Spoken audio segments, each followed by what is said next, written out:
Perhaps you can learn something about jhon Gotti from a call intercepted by the FBI. The call's nothing special, just a reprimand to one of his hoods for not promptly returning Gotti's call. Incidentally, Dusky is slang for a made member of the mafia. Hello, hey buddy. Boy, buddy, my balls. Listen, I called your house 5 times yesterday. Now, if your wife thinks you a Dusky or she's a Dusky and you're gonna disregard my phone calls, I'll blow you and that house up. Imagine if the guy had done something really serious. In 1985, Paul Castellano was the boss of the Gambino crime family. Gotti didn't think highly of him at all. He thought, frankly, that Castellano should never have been put in the position he was put in. Gotti decides that Castellano has to go. And that's what happened. He went after Castellano and set up the infamous December 1985 assassination of Castellano in front of Sparks Steakhouse. After Castellano's death, Gotti makes a bid to become the boss, and he ultimately does become the boss.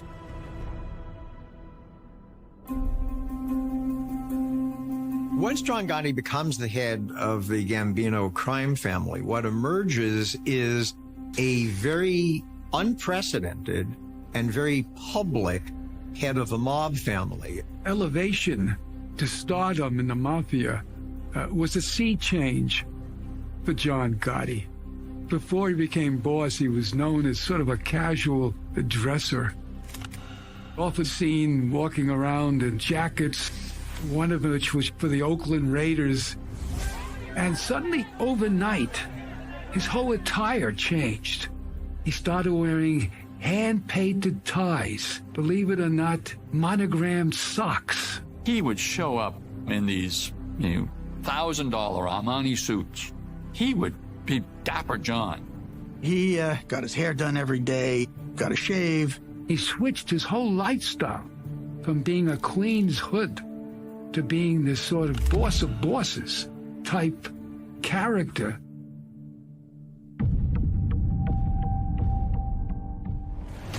Jhon Gotti was truly a wolf in sheep's clothing.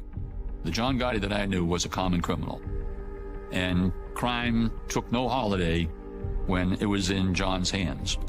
His presence was such that if he were annoyed or if he was mad, you couldn't miss it. It would be like a storm brewing. You could see it in his eyes. His eyes, in my view, would literally change color and become really, really dark when he was really infuriated. He was somebody who had no issues at all about browbeating people within his organization. He sent out a warning to the capos and everybody else in the family that if they were picked up on any kind of recording a bug, they would be met with death.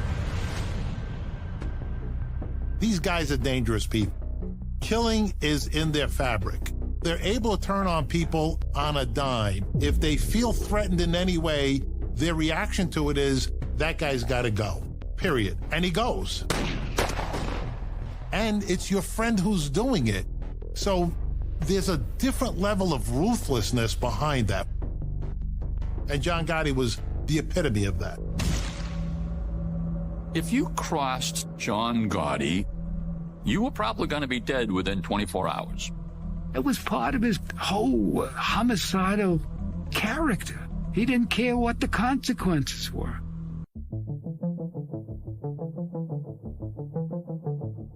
There comes a time when Jhon Gotti allegedly has a dispute with a refrigerator repairman named Romulf Pisek. Gotti went to a bar in Queens, and he double parked. And Gotti saw this guy honking whose car he had blocked. And he walked over and told him to go f*** himself. And this repairman talked back to him. So in typical Gotti fashion, they started beating up this guy. Gotti was a street guy. He was not a kind of person you'd want to get mad. They took his money and then drove off. Gotti didn't expect any problem. The guy then goes to the police, claims that he was attacked for no reason, and John gets arrested. It's not until a year or two later that matter now comes to trial. And suddenly Gotti, instead of being this almost nobody in Queens, now is a big figure. He's the head of the Gambino family. The refrigerator repairman, suddenly realizing who he got into a scuffle with, got this case of amnesia. He realized who he was dealing with, and he didn't want to deal with the consequences. He testified that he didn't know who that man was. He didn't know who John Gotti was. He didn't remember anything that happened to him, and so that whole case just went up in smoke. Of course, Gotti walked. To him, it was an example of how invincible he was.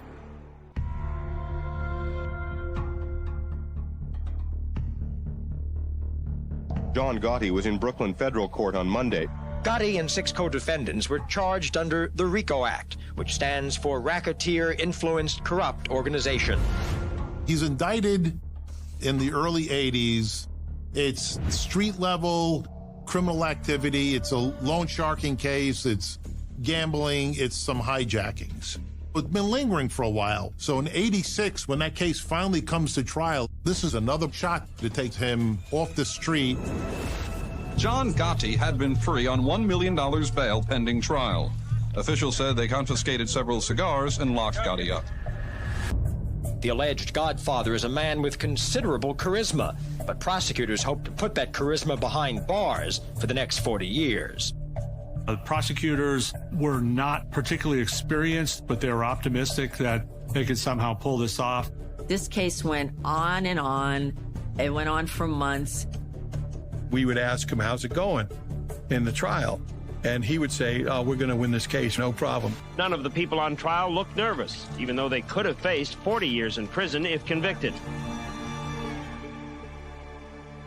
Ultimately, the jury in March of 1987 declared Gotti not guilty. He was acquitted in that case as well. The truth is, it was a fixed trial. Gotti had no way of losing. His underlings had learned about the identity of a juror and approached the juror with an offer, $60,000, give or take. And the juror was essentially agreeing to hang the jury. In Gotti's world, Sammy Gravano was his underboss. He was his right-hand man on all the important endeavors. Sammy Gravano was actually the guy that delivered the money to pay this juror off. I worked out a deal with him for $60,000 to find him not guilty. It wasn't a case of good defense in that case for Gotti. Simply a classic corruption case.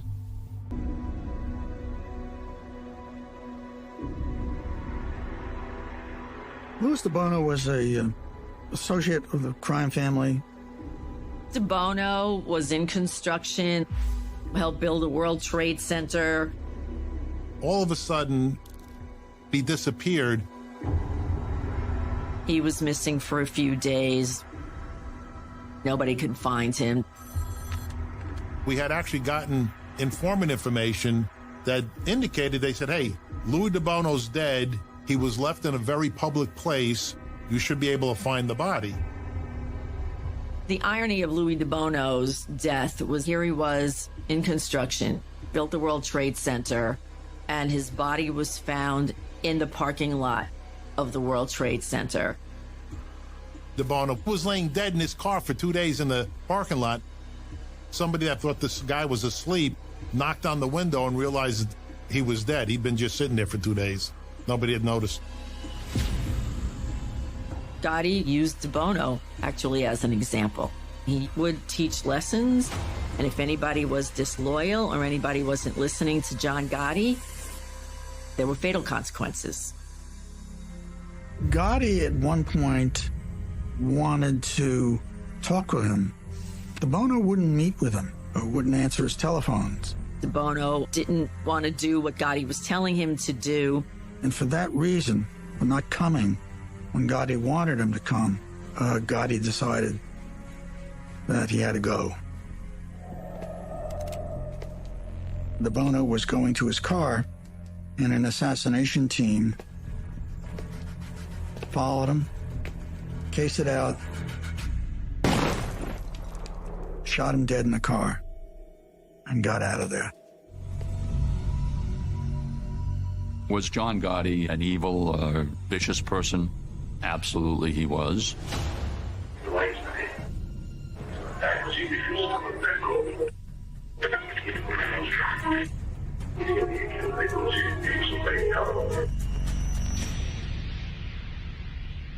Reputed to be the boss of the nation's most powerful mafia crime family, Gotti is charged with ordering the shooting of a union official. During the late 80s, Jhon O'Connor was a union leader in New York City, and he ended up having a confrontation with the Gambino crime family, and in retribution, John Gotti and the Gambino family allegedly went after Jhon O'Connor, and O'Connor was shot multiple times, although he did survive the shooting. And a lot of people who observed the trial at the time thought the evidence was pretty strong. There were tapes where he said, I'm going to bust them up. Jhon O'Connor, 608, 16-something Broadway. Tell what you want to see. I'm going to bust them up. But O'Connor, the man with the white hair, was subpoenaed by Gotti to testify for the defense. He dealt the government a major blow. He testified in effect that he never heard anything from John Gotti. He didn't know who shot him. The Gotti case will go to the jury early next week. If he is found not guilty, it would be the third time in a row that the government would have failed to convict Gotti. And that, said one longtime courtroom observer, would make the government look, quote, pretty stupid. We find him not guilty. He was acquitted in that case, and he walked out of there scot-free. What was unknown until later, that this jury also might have been fixed. He knew that at bare minimum, he had a hung jury. He wasn't going to get found guilty. I got it. A shake and a kiss for his lawyer, and with that he was off and running. Gotti, looking more like Rocky, pumped up with the victory of his latest legal bout. When he left the courthouse that day, there were thousands of people waiting outside, cheering for him. It was his third acquittal in 3 separate cases since 1986. That gave him the reputation as the Teflon Don, when no charges could stick, it seemed. Legal experts say the bumbling of state and federal prosecutors in the past 4 years has given Gotti an aura of invincibility. Here we have this guy that just keeps thumbing his nose at law enforcement, keeps winning these criminal cases in the public's eye, and we got to find a way to put him in jail.